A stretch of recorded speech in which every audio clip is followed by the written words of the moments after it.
Ladies and gentlemen, Assalamu alaikum. My name is Faham Atir, and currently I am a student studying Bachelor's of Engineering in Mechatronics. As of now, I am in the fourth semester of my bachelor's program, and the purpose of sharing this video is that we were assigned a project for this semester. So just to give you guys an overview of what this project is that we were assigned a project and we were supposed to build our own smart system. We were allowed to use three sensors of our own, and the other three were assigned by our instructor as a mandatory, you may say, precaution for the project. So what I'm doing right now is just an explanatory video of how the project works and how it is supposed to perform in physical and practical situations. So to begin with, this is the main page of Proteus 8. I'm pretty sure most of you who are viewing this already know what this software is and how it is supposed to work. So this is just a general overview of our project and how the sensors are over here. To begin with, we have our Arduino Mega 2560, which is a microcontroller, and you may say that this is the brain of our system as it is based upon multiple coding instructions and sensors, you may say. So to begin with, I think I'm going to start with the push button over here, and then I will proceedingly tell you what is the purpose of this voltage sensor, current sensor, and finally the data logging SD card. Along with that, obviously, you can see we have the motor over here and the oscilloscope, which is generally used for output equipment, and a counter which tells us what our cycles are and how the frequency varies and stuff.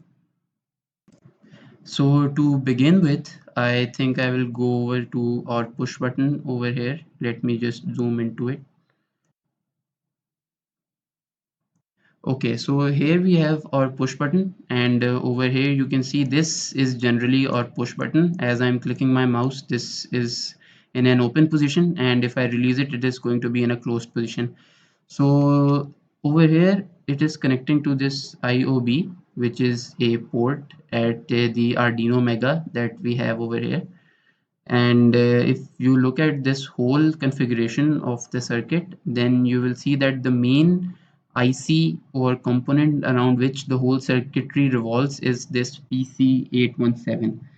So basically what this PC817 is, it is a photocoupler IC, and over here you can see that in its pin configuration it has 4 pins: 1, 2, 3 and 4. This is basically the anode, this is the cathode. It is linked with a diode, and over here we have a collector and emitter. Those of you who have been studying electronics, or basic physics, you may know this sign. This is the collector and emitter. The emitter generally has its arrow over here, and generally we have a base over here, but we don't have it right now because this is a photocoupler, and what it does and why the base is not over here, I'm going to explain it to you. So basically, if you look at this PC817 photocoupler, there are basically two parts of this circuitry or the component. First part of the circuit includes an IR LED, an infrared LED, while the other one consists of a phototransistor. So basically, the working principle upon this is the fact that when there is sufficient current along this circuitry, the IR LED emits its light, obviously, and the photo transistor, on the other hand, absorbs that light and does the work of conduction. So this is the reason that I was talking about why there is no base over here. It is that over here we generally have a phototransistor which is used to absorb light. that comes from the IR LED, which is generally in this area. The phototransistor over here works on the principle of the absorbance of light. So basically the amount of voltage that is provided to this PC817 would allow the IR LED inside to emit light accordingly.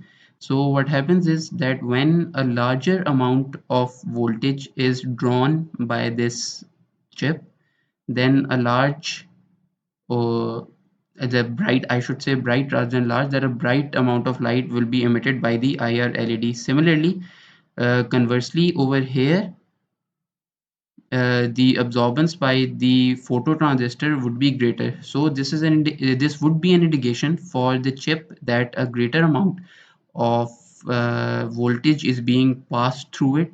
So it would go into an isolation mode rather than conduction mode, and no current would be allowed to flow through this circuit. Conversely, if we talk about on a lower voltage, then a low voltage would mean that a lighter light would be emitted by the IR LED, so the phototransistor would have a low absorption. This would indicate that a sufficient amount of voltage is being passed through the circuit, and then this PC817 would act as a short circuit and the voltage would flow through it. For our uh, for our project, we have thought that 5 volt is sufficient enough for the voltage to pass through, because we are using the Arduino Mega microcontroller over here, and larger the amount of voltage is giving to the Arduino, then we have a larger chances of burning our Arduino. And since the most costly equipment that we have in our project is the Arduino, so we don't want to damage this asset. I will run the simulations of how this push button over here works at the end. Right now, I think I will move on towards the next segment of my project. Over here, we have the voltage sensor, which is connected to a motor, an oscilloscope, a counter, and we have a relay and a circuitry over here as well. So here we have our voltage sensor right here. This circuitry over here, which has a relay involved as well, is majorly being controlled by this ULN2803, which is generally considered as a high voltage, high current transistor array IC. The main use of this IC is that it can be used to drive high power loads, such as this motor connected over here, which is further connected to the XOR gate you may see over here in the logic designs. So this ULN2803 serves as a transistor and is used to deliver a high load. You may see over here that this circuitry connected to a relay over here is further connected to a motor, and the motor you may see is further connected to the voltage sensor. So basically what we have over here is that the voltage sensor is connected to the AD0. This is again an outlet or the IC configuration that is available on the Arduino Mega over here. You can see we have all the configurations. So we have it as that. Okay, so basically you can see that there are two voltmeters over here. One is right here and the other one is right here. So the first voltmeter that we have close to the motor is generally used to display the voltage that is being driven by the motor over here. The second voltmeter that we have over here is used to sense the voltage that is being absorbed by our Arduino Mega over here. Okay. So basically in our first part over here in the push button, the first precaution that we had was this PC817 was providing us with sufficient workforce that 5 volt or more won't be passed to our Arduino Mega over here. But in case this circuitry fails, we have another precaution in the voltage sensor and this voltmeter over here, which would display us additional voltage that is being drawn by the Arduino Mega microcontroller. We have a diode over here. So in case a larger amount of voltage is being drawn by the microcontroller, this is not going to work in its normal condition. So basically what happens is this goes into its reversed biased configuration, and it basically cuts off everything that is being drawn by the Arduino Mega over here. So this is a second precaution that is being taken by the circuitry.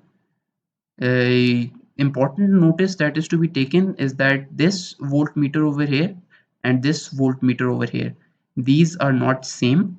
This is the voltmeter which is used to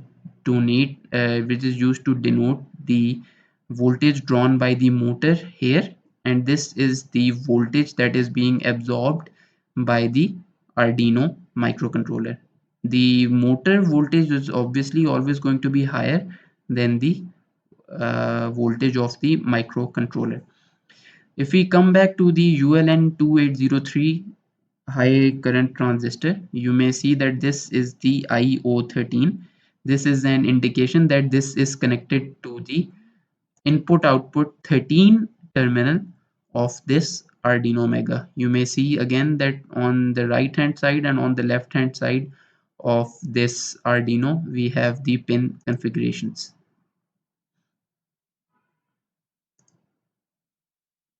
So basically we have this motor over here which is connected to the XOR gate, and furthermore it is being its output is being monitored by a counter which is going to display us its cycles, its frequencies, and then we have the oscilloscope over here which is going to display us the waveforms about how the motor is being conducted and how it is loading. We have a serial monitor over here which is also used for output purposes, and output can be observed over here. So if we come back towards the motor, we have this test load motor over here. Over here you may see that there is a slight reading panel right here. What this reading panel is used for is that it is used to display the RPM at which the motor is working. The RPM is generally the revolutions per minute, and it indicates the speed at which the motor is going to revolve. Next we have this potentiometer that is connected over here to the motor, and you may see that this is labeled as variable current load. So basically this can be plus or minus. This can be increased or decreased depending upon the amount of current that is being drawn by the motor, so that the motor is not drawn. Another potentiometer which you may see over here is connected to the relay. So the purpose of this potentiometer is the fact that if a larger amount of voltage, this potentiometer over here is used for the current, and this potentiometer is used for the voltage. So if a larger amount of voltage greater than 5 volts is drawn by the microcontroller Arduino over here, then this relay is going to cut itself off as it is in its position right now. When the load being absorbed by the microcontroller is less than 5 volts, then this relay is going to short itself over here on this point, and then the motor is going to revolve accordingly. So that sums up our voltage sensor configuration that was connected to this motor over here. So the next segment that, or the next sensor that we have, is the current sensor over here. So again you may see that this is our current sensor, the ACS712. We have the ground, which is the ground outlet which is grounded over here. We have the filter, we have the V input output, which is again connected to the serial port of the microcontroller Arduino. We have the typical VCC over here which is used to draw which is used as an input for the chip in either circuitry. And again, we have a voltmeter over here, which is going to tell us the voltage being drawn by the circuit or microcontroller circuit over here. So it may be noted that this voltmeter over here and this voltmeter connected over here, these two should be given almost an exactly equal figure if the circuitry is working well and fine. If not, then we have obviously our first precaution where an exceeding of 5 volt must be broken. Then we have the second precaution where a load greater than 5 volt would be broken. And then we have our third and final precaution where a load greater than 5 volts would be broken. So in total we have three precautions of not trying to burn our Arduino Mega over here.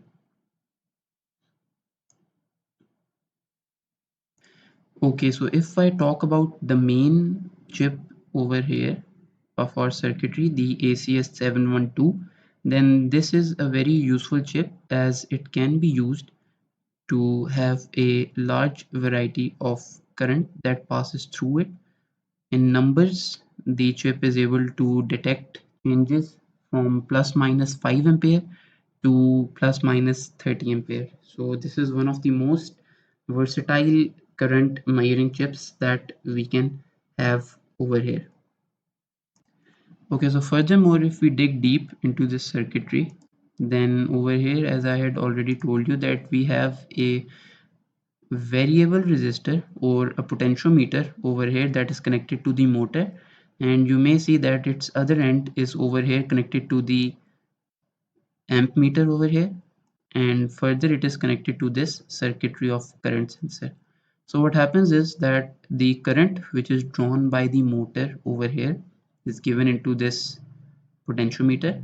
The potentiometer then goes through the amp meter displaying the current being drawn by the motor, and then over here it passes through and comes into the ACS712 IP plus. Some of the current is passed through here while majority of it is passed to the IP minus, and further the current is drawn here to the ground.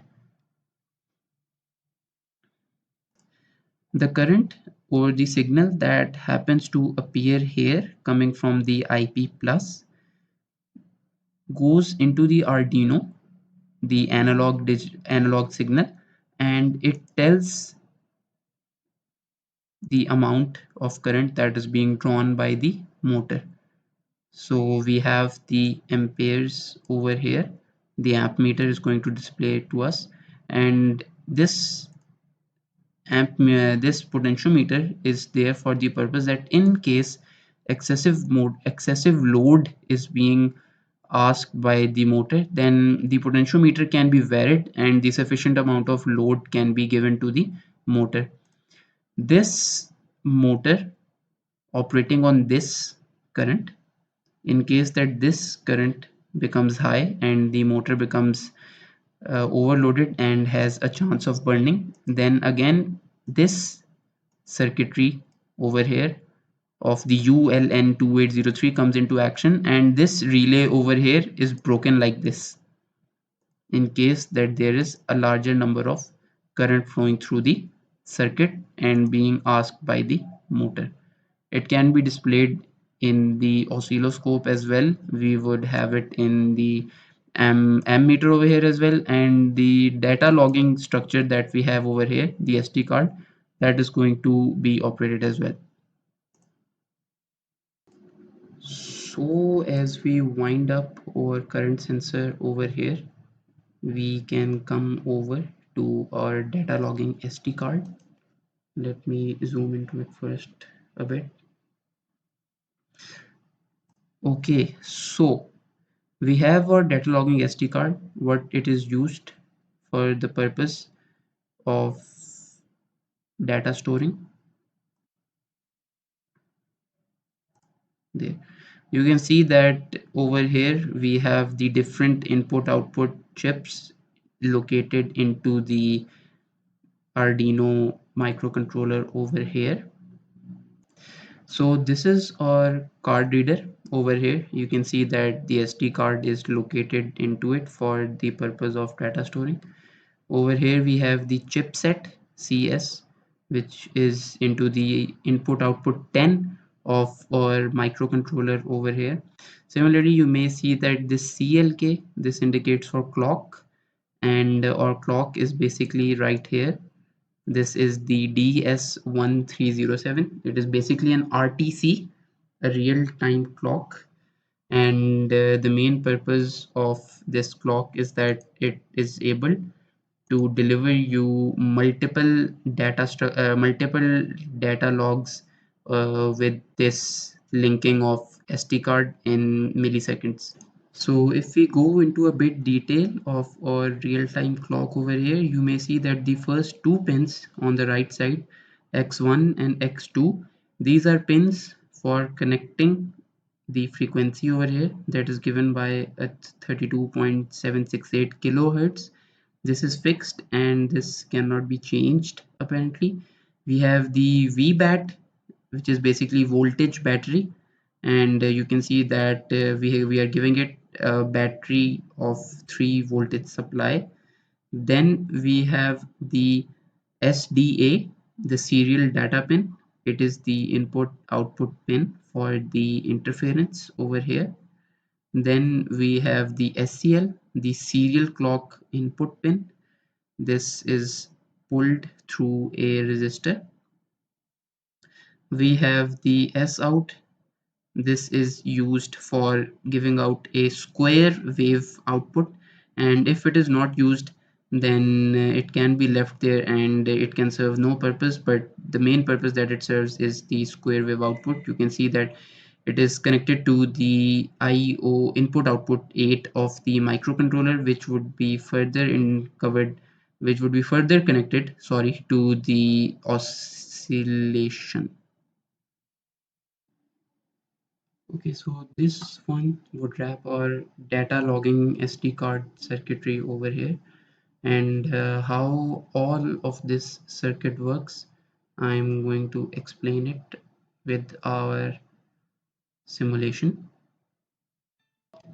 So before we head over to our simulations, I would like to say a bit about this Arduino.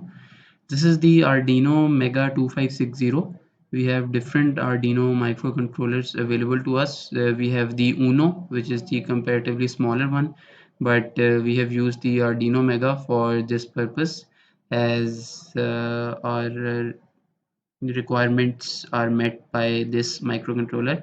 So basically this is a computer coded microcontroller. You can see that it has its input output pins on both the sides.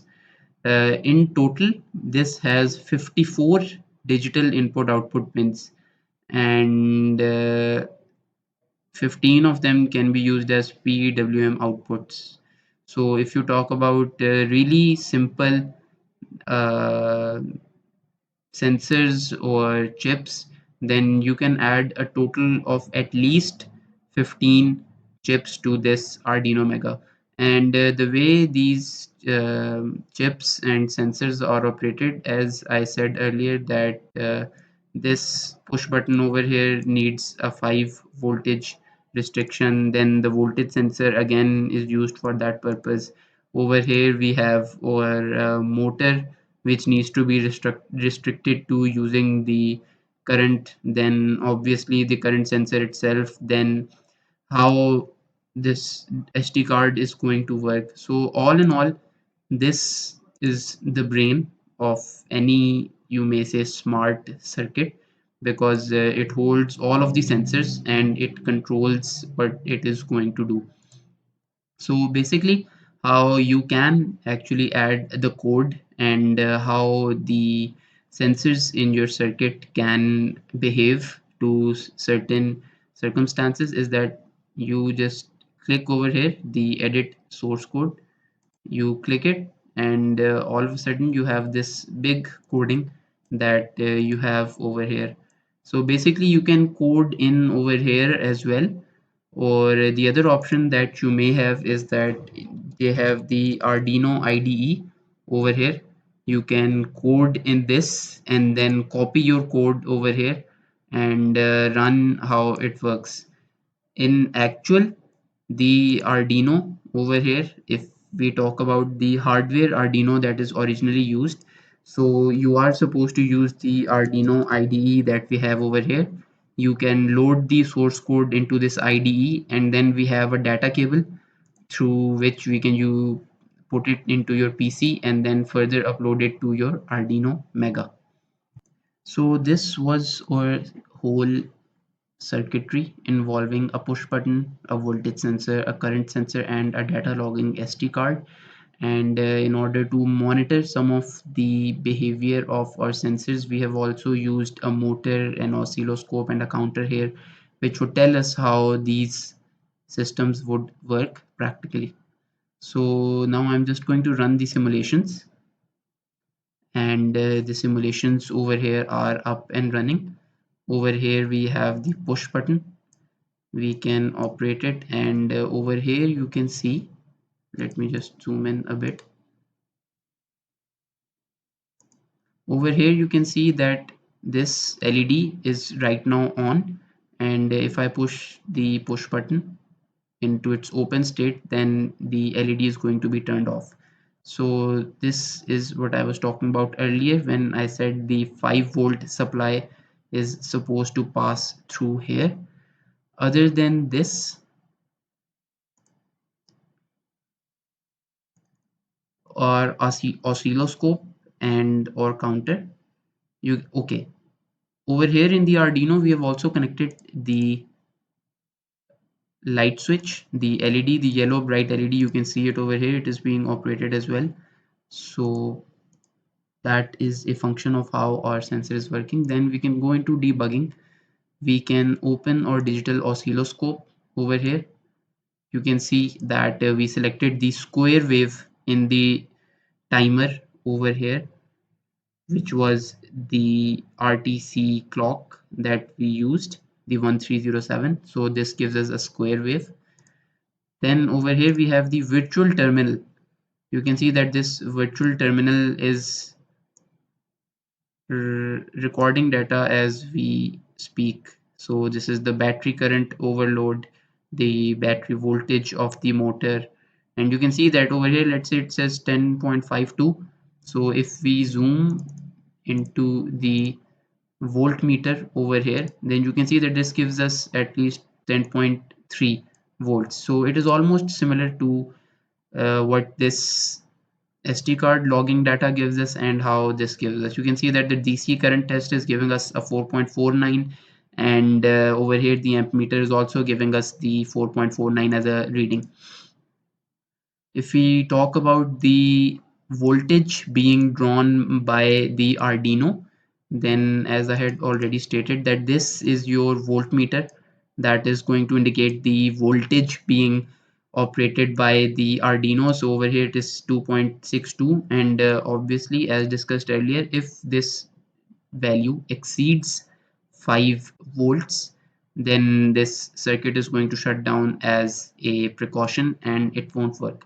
We have a 6.74 RPM of the motor over here that is being displayed to us. Okay, so this is majority of how our circuit is going to work. Last but not least, I was going to explain the relay over here, how this relay is supposed to work. So basically this is the potentiometer that controls the amount of current being drawn by the motor. Currently it is 4.49. However, if we adjust this potentiometer in a way that it draws more current, for example, now you can see that this is now more than 5 ampere. So this is just a precaution. You can see that as we increase the current that passes towards the motor,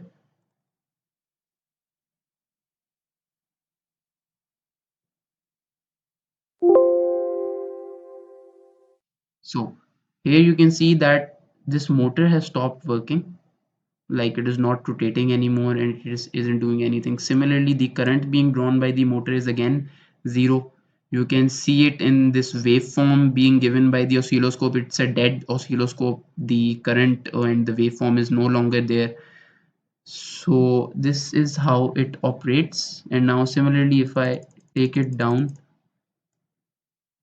then again our oscilloscope is working as well. We have our voltmeter, sorry, the ammeter over here working as well, and our relay has switched. Okay, it has switched into the closed condition as well,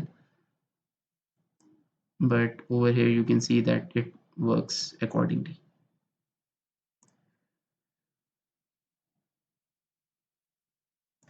Okay, so this part concludes the area which was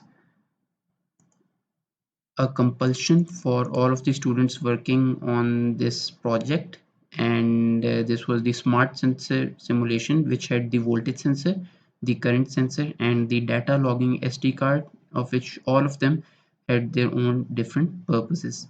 The push button over here was simply just a regulation for turning the circuit on or off.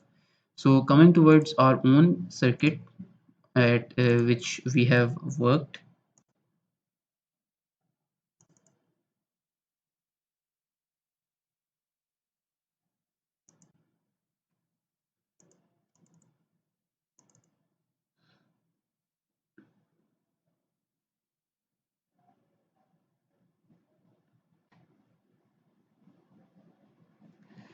Okay, so first of all, we have the obstacle sensor, the IR sensor over here. Let me just zoom it over here for you. So again, the Arduino board is over here with us. And honestly speaking, you can actually configure this into the previous circuitry that I had shown you. So basically you just need one Arduino, not multiple, as I have done. I have just done this so that I can show you the different outputs that are given, and that it wouldn't be more complicated. I'm as I had already told you that up to 15 sensors can be connected to this Arduino board. So that can be done through this microcontroller. Again, we have a different source code for the working of a different sensor. And coming to our schematic program, first of all, we have our obstacle sensor. The obstacle sensor over here you can see is VCC, the input. We are giving it a 5 volt, as already told that if extra voltage is given to the Arduino board, that in it may burn itself. Then you have the ground, it is grounded, and over here the output is given towards the IO13, the input output 13 located over here of the Arduino microcontroller. Okay, so how this works is we have an emitter, we have an absorber over here. The amount of light emitted by this gets reflected, like it hits some object over here and then it gets reflect back and comes into here. So what happens is that when we have a distortion, it basically indicates that an object has been placed in front of it, so it gives you the value 1 or 0. This is just a simulation, and it is to tell you that 1 would indicate that something is in front of it, and a 0 would indicate that nothing is in front of it as of now. So this is the main circuit. Okay, so now if I run the simulation for this circuitry, then now you can see that during this time when the input or the test pen is giving 0, this indicates that no obstacle is in front of the sensor. So or LED over here, which is an output, and which indicates that if the sensor is in working condition right now or not. So when the light bulb is not lit, we understand that the sensor has not sensed anything. So now if we turn this logic gate into 1, you can see that we have a yellow light here that indicates that there is some response from the signal. Then you have the push button over here. If you press it, you can see that the LED turns on. If I release it, this is the same push button, this which was used in the simulations of the current voltage and data logger. So when you push this push button, it indicates that the circuit has been turned on, and then you have the light being lit, which indicates that the sensor has detected some obstacle in front of it. So this was the IR sensor that had its own work. The next we have the vibration sensor.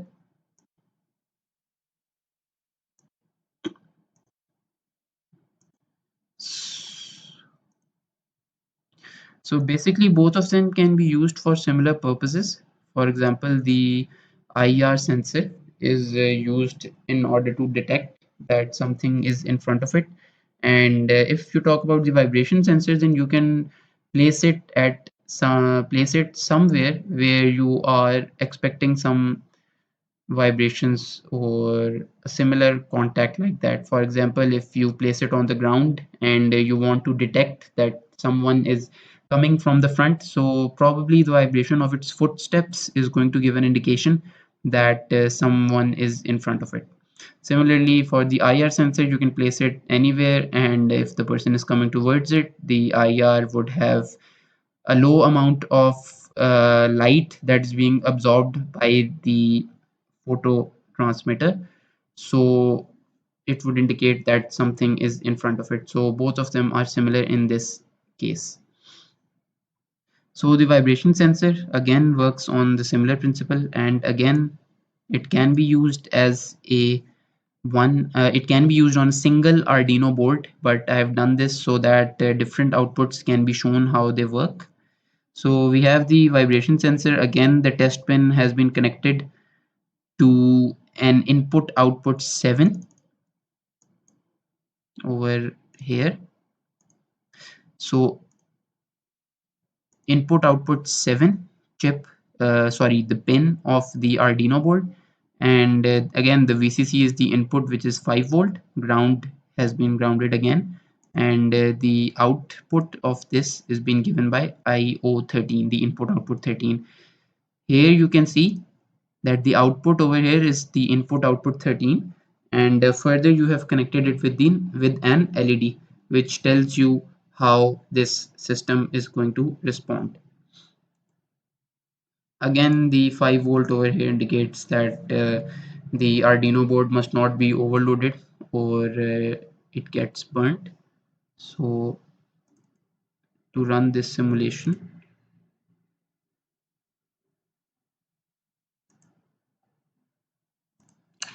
okay, excuse me a bit.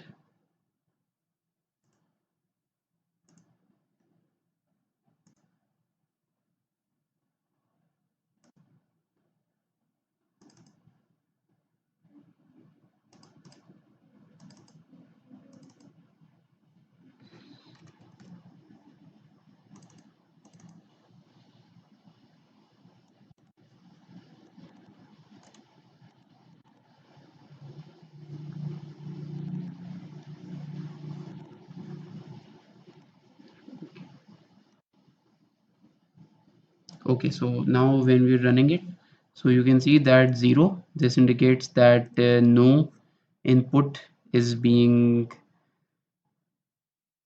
given to the vibration sensor. And similarly, if you turn it on, the LED over here turns on. This indicates that the vibration sensor is sensing some vibration coming to it, and this indicates the sensor that how it is being worked. So we wind up our explanatory video over here. I was In actual, I was going to use the vibration sensor, the IR sensor, along with a third sensor as in actual, to build an automated traffic control system. So the IR sensor was the first sensor which was going to detect any incoming car. The second was the vibration sensor. The greater the vibration would tell you that a greater number of cars are coming, and in case if it was a heavier vehicle such as a truck or a bus, so it is in either case it is going to be slow. So that works for the vibration sensor. And the third sensor which we were going to work on, and unfortunately we couldn't because of the COVID-19 circumstances that we have around us, which is why instead of having a real practical hardware project in front of us, I am displaying this simulated video of our sensors. So yes, if you have any questions, please do leave them in the comment section. I would be more than happy to answer to them. Lastly, I'm going to leave some Google form in my description of this video. So kindly fill that, and please let me know what your views were on this video. It's just a survey part of my project that I am asked to do. So please be completely honest. Whatever the pros and cons that you think are involved in this, please do. And obviously, if I am going to do it on YouTube, then please do go ahead and give me a like, and do subscribe as well. I don't know if I'm going to upload anymore or not, but please go ahead and like and subscribe. And if you are watching this video, then please go ahead and fill the form at the end, which I've given at the description. Thank you. Stay safe. Khuda Hafiz.